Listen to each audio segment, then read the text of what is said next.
Hey guys, welcome back to the JPM Performance channel. It is once again time for a shop tour. It's a little humid today. I was outside unloading the Camaro. Kind of sweaty, but it is what it is.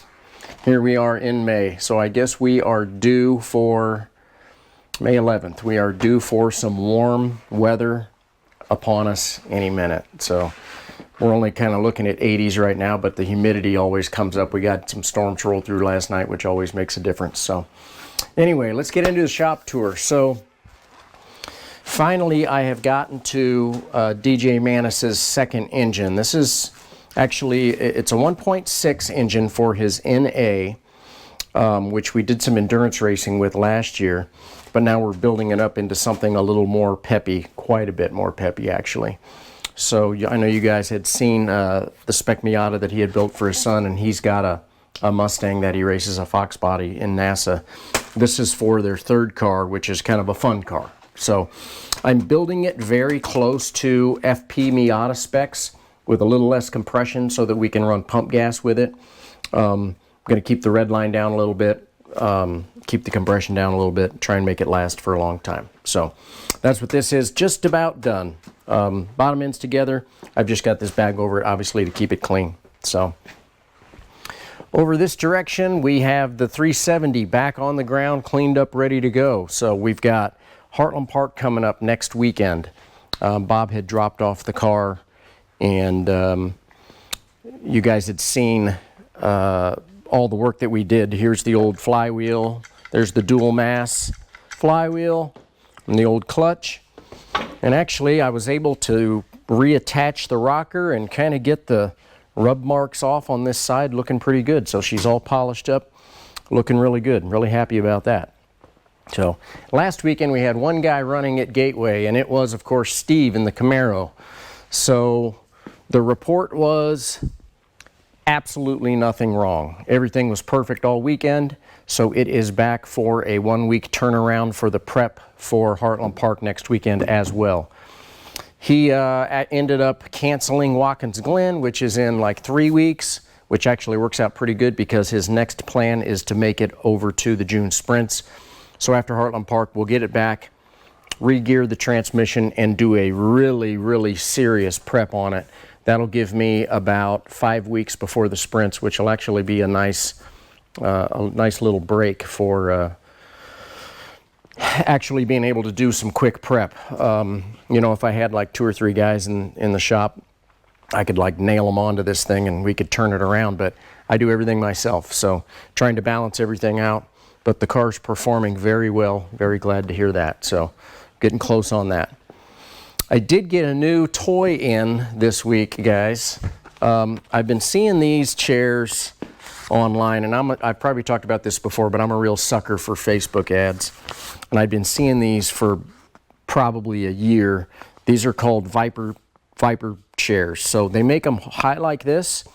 I bought this so over at the welding station, I've got a good place to weld, and you've got a bit of a nice backrest. This is, I'll tell you what, compared to the normal stuff that you see, this chair is next level.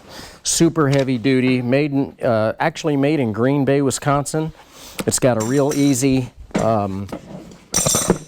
goes up real high, and then you can very easily bring it back down to whatever height you want. Rolls real easy. So they make them in elevated versions, and they make them in regular versions. So I thought about getting a shorter one, because if you've ever been on one of those regular roll-around stools and you get caught, you end up on your butt. So I'm starting out with one of these that I'm going to slide over by the welding area. But I also used it working on the motorcycle. So I know we had talked about the motorcycle last week. So I've got, it took some time. It's kind of tricky to get the amplifier installed. So all the fairing is back together. I do have the speakers up in the front fairings. But then I realized that Kawasaki was actually smart enough that they ran factory rear wires that are back here under the seat. And this same place that makes the kit for the brackets and the speakers and everything actually have a kit for the rear. But I do kind of like the way this turned out. So, you know, I'm kind of a guy that likes blue. So this new Kenwood radio I was able to pick my color and go figure it's on blue. So pretty cool. I do need to get a younger person over than me to do the tuning on the stereo, because that is really how you make these work good. And I was doing some online reading and my head almost exploded when it came to all the different levels in the equalizer and all of that. So it's kind of funny. The older you get, the more technology gets away from you. But fortunately, I know a kid who's really into it. So Brandon, I'm going to be calling upon you to help me with that once I get the rear speakers in the rear bags.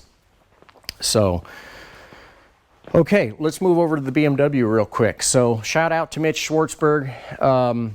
He had sent a question about the straps that are on the hood here. So generally I'm by myself. And this hood it's not super heavy, but it's huge. I mean, look at the size of this thing.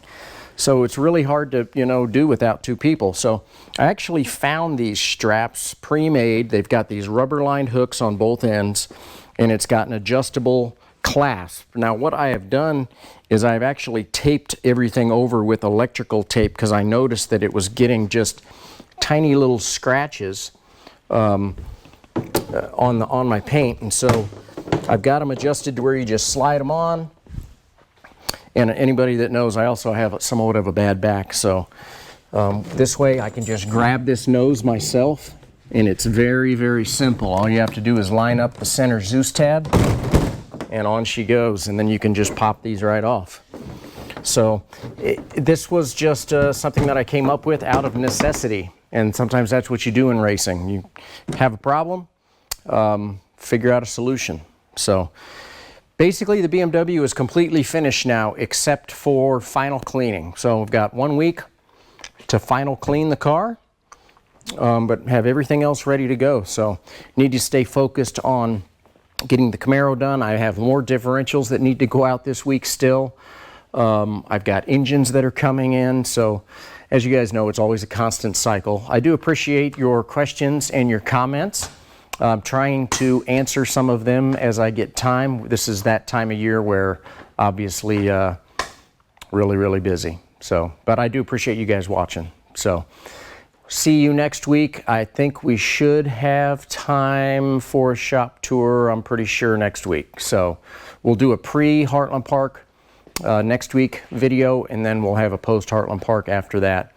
And eventually we've got something coming down the pipe that I'm really excited to show you guys. Probably not until June, but lots of interesting things coming up. So thanks for watching, guys. Have a great rest of your week and take care.